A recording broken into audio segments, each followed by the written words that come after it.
Now turn up.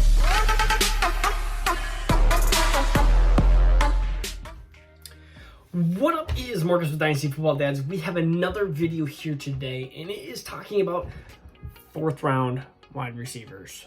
Fourth rounders. Amon-Ra St. Brown is one of the most popular names right now in Dynasty rookie drafts, and a lot of it is opportunity. So let's look through the last 8 years, the last 20 years. Let's see if there's any peaks, or let's see if there's any bright lights in there. So if you're new to the channel, please subscribe. When we hit 1K, we're gonna be giving away a free Jerry Jeudy signed jersey. So we talked about Michael Carter, and we talked about how the expectations of Michael Carter have to be tempered. It doesn't matter if you're the first pick in the fourth round or the last pick in the fourth round. The fourth round is a key drop-off.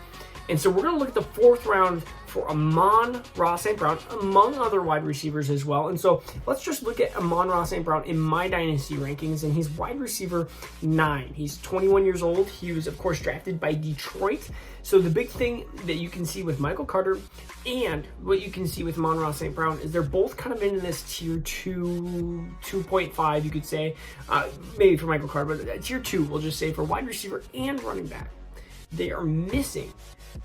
They're missing the draft capital. They have the opportunity, and that is the big O, you could call it. The big thing that people are grasping on. They're like, man, Detroit has no wide receivers, and they really don't. They don't have that much there at the wide receiver level, and so we have DeAndre Swift, Jamal Williams, we have T.J. Hawkinson. What else is Jared Goff going to pass to?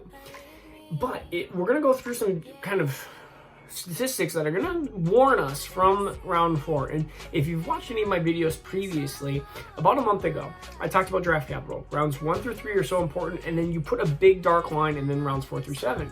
But then these opportunities happen where Amon-Ra St. Brown falls under these big opportunities and has no real threat of competition there. And so we start moving him up the boards, or we keep him at that level. Is he supposed to be a wide receiver 9? Is he supposed to be? I've seen him all the way up to wide receiver 6, 7. I've seen him as low as wide receiver like 12, 13. I have him kind of right in the middle, right below like the likes of Kadarius Toney and Terrace Marshall. So of course Kadarius Toney, a first round draft capital, but a wide receiver actually like less fantasy production wise than Amon-Ra St. Brown. But the draft capital shows is a huge, you could say, kind of changer in that.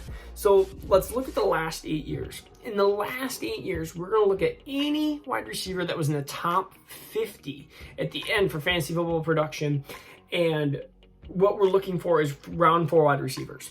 So I'm going to list off the names of top 50 wide receivers in the last 8 years that have been drafted in round 4.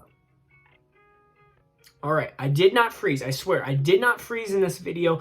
The answer is no one. No one has been a top 50 wide receiver. The top 50 is not like a super amazing thing to be. If you're wide receiver 44 or whatever, if you're, that's not something amazing in fantasy football production, but you're looking at the names. Zero, none in the last 8 years. So let's look at going back to 2000, so 21 years or 20 years, you could say, of data, which I think is a bigger, of course, bigger rate here. So we're looking at top 24 wide receivers in PPR, and you would say that top 24 is a big, huge kind of hit. Like that would be somebody that you definitely need. We're talking like kind of even into like that Preston Williams type territory. First rounders, we're talking about a 49%. So that 49% of all hits. 33% in the second round, 23% in the third, and then it goes 7% in the fourth round. Then it goes 4, 4, 7 for the remainder of the picks as well.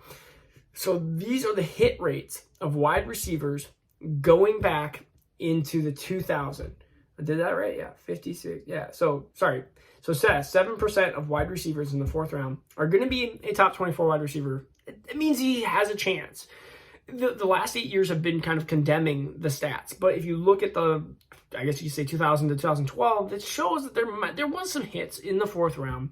And we always have the people like the fifth rounders and later like the Stephon Diggs, the Tyreek Hills, They're always out there, but do we believe that Amon-Ra St. Brown can break these chains? Am I saying that Amon-Ra St. Brown is not deserving of a top 10 rookie wide receiver pick? No, I have him at 9, and I think there's a good reason to have him there.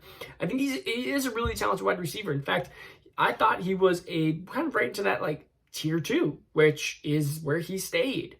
I think there's a big kind of reality that if he doesn't perform this year, though, if he doesn't show glimpses, that things are going to change in 2022. They have to draft an elite wide receiver in 2022. And really what you can see Amon-Ra St. Brown getting stuck into is kind of this Corey Davis role, where you see him, he's 40th this year, whatever. Then they draft somebody really good, and he's kind of still stuck into this, like, well, he's not the alpha there. He's still the beta on an offense that maybe isn't really highly productive. And then they might just keep drafting players, and you might get this guy that goes to a different team in 3-4 years. You get this like Nelson Aguilar-esque to him. You might get some other things to him. That could be in the realm of possibilities. But what in the realm of possibilities could be as well is he could be one of these random hits. I wouldn't say random. I would say as educated as you possibly can hits. I mean, if you look at any of my Dynasty rankings, it's like 1, 2, 1, 1, 1 for round ones of players. And Michael Carter and Amon-Ra St. Brown are my first 4th rounders at different positions. And really, the 4th round is going to be these two players are going to be concrete in my mind of future kind of draft production. And it's going to be, do we believe that opportunity and mostly opportunity and the level of competition against them, do we believe that can change what the draft capital says about somebody? Because Michael Carter, I feel like, is a tier 2 running back going into the draft, and he just kind of stayed there as well. So can we see this production? Now, this may be a year, 2, 3 years that we're going to have to kind of follow these two players, but this is going to be very, very important for future drafting. So in 2-3 years from now, if we see Amon-Ra St. Brown and Michael Carter both end up busting or being really disappointments, we're going to have, again, another opportunity in 3-4 years where there's going to be a 4th rounder that's going to be in the exact same situation, and we have to believe, is this going to keep following this kind of trend, which I'm going to start saying, yeah, like these two are going to be a crucial point to really believe the trend is going to continue or not.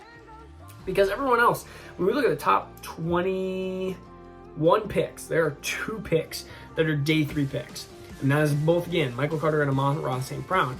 If you want to risk it, you can. Just know that there is a huge sample size that are going against them. I like Michael Carter. I like Amon-Ra St. Brown. I like both of these players. I am just starting to temper expectations, and I am starting to worry a little bit that, again, we're looking at all this opportunity, all this room for like carries and catches and target share, but everything can change in a year. And if anything NFL has taught me, and especially in Dynasty, is you may look at an amazing opportunity, but that can change like that. All of a sudden, boom, that thing is muddied. Todd Gurley goes there, and he's got one, well, I don't even know if he's got knees left, but he's got one, and he just muddies the situation even more as a Jet. There are so many things that can happen. But the Jets start going really, really well, and they trade for a running back. That could happen. You never know. Like, it never ceases to amaze me what can happen at the NFL level. Jared Goff gets hurt as a Detroit Lion. Then what do the Lions do? Then Amon-Ra St. Brown probably can't perform the way he should or needs to be. So anything and everything can happen at the NFL level. And so that's why I usually go talent over opportunity, because talent doesn't change. If somebody's talented, they're likely going to be still talented at the next level. So this is the DeAndre Swift CEH argument of last year. You have one that I think is clearly more talented. DeAndre Swift, it was the most talented running back coming into the 2020 class. Then you have CEH, who opportunity just shows, man, he is in a perfect situation. And yeah, Jonathan Taylor and stuff were in that argument as well. But those are two situations where a lot of people were looking at 102 or even 101. They were looking at those situations. And these are things that we have to engrave in our mind, learn from these experiences, and then continue to improve are hit rates, especially in these rookies, because it's so important. You don't want to burn, let's see, what is Monterey's? You don't want to burn an early second round pick if you don't have to. If you can get the next Brandon Ayuk, Chase Claypool, T. Higgins, if you can get one of those next players, that is so crucial over burning a pick and getting somebody that it just doesn't perform. So that is my ramble on. Again, this is Marcus Dynasty Football Dads. We'll see you tomorrow. Take care. Peace out. Now turn up.